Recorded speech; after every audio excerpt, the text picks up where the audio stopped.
Hey y'all, it's Miss Cat and Miss Alicia. And we're here today to talk about the garden manners. Miss Alicia and I like for all the students that want to come out to the garden to have a little lesson in garden manners. We always have this posted up here for you guys that in case you forget. This is a great way to get acquainted with the garden, and also these manners can go from this garden to any garden that you go into at any time. So let's get started. For our first rule, we want to keep our feet still during instruction time. It's so hard to hear over the gravel. Can you imagine when all you guys are out here? Surprisingly loud. So we just want to keep our feet still when people are giving instruction. Up next, we always walk. We never know what's going to be going on in the garden. Right now it looks fabulous, but sometimes there's long hoses or maybe even a tool that was left out, and we want our friends to be super safe. Plus, this gravel can sometimes get wet and slippery, so we really want to be careful and walk in the garden. Now we want to carry tools safely. In the garden, we use real tools. They have sharp edges and long handles, a lot of them. So when you carry them, you want to make sure you carry them by your side with the sharp edge down. Never carry them over your shoulder, because look what happens when your friend is next to you. You want to be real careful carrying these. And again, you always walk, especially when you have a tool in your hand. So next, we always want to care for the plants, animals, and insects in the garden. Here we are in organic garden. So when we see insects, though we might want to scream like, "Ooh!" we know that those insects are mostly helping us. We want to pay attention to our plants when we're walking around. Sometimes our plants can overflow outside the bed, and we want to make sure not to squish them or step on them.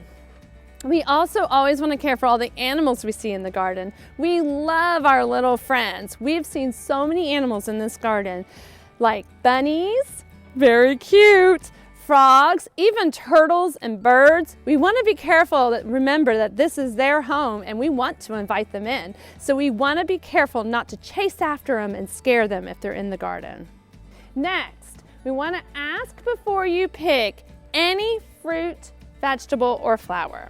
This is very important because sometimes our vegetables are going to be used for other things like our tastings. One day we had a friend right after a garden manners lesson go over and pick a watermelon that was not quite ripe. Now that watermelon was going to feed the whole school in a tasting, and it was so sad that all of our friends did not get to taste it, because this garden is for everyone in the school. We just want to make sure that we're courteous and kind and that we always ask before we pick. Next is we want to return tools, gloves, watering cans, anything that you get out or use in the garden. You want to return it to the space where it belongs. We have many, many friends in this school, and they're all using this garden for a classroom. So just like your classroom inside where you pick up your pens and papers, we remember to pick up our tools and put them away in the garden.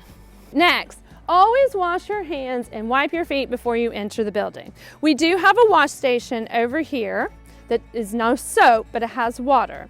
You might not always get to wash your hands, but definitely before you enter the building, make sure you stomp your feet and get any mud and gravel off, because you're going to be bringing that back into the building, and we want to keep your classroom clean and tidy. We want your teacher to bring you out here all the time. Next, remain in the garden area during instruction time. This is outdoors, but it's still a classroom, so we need you to stay with your instructor during class time. And the very last one is keep the gravel on top of the gravel, not in the garden beds or the sink area. This gravel needs to stay where it is. No scooping it up and putting it in the garden bed. This is so important, y'all. We put this gravel here because plants don't grow well in the gravel. So we don't want you to scoop it up and put it in the beds, because we take such good care of our soil and we work very hard to get our plants growing. And if you put the gravel in the garden beds, the plants won't grow as well. So that's it. These are the manners that you'll use when you visit any garden that you go to. Thanks for joining us with our garden manners lesson. See you in the garden.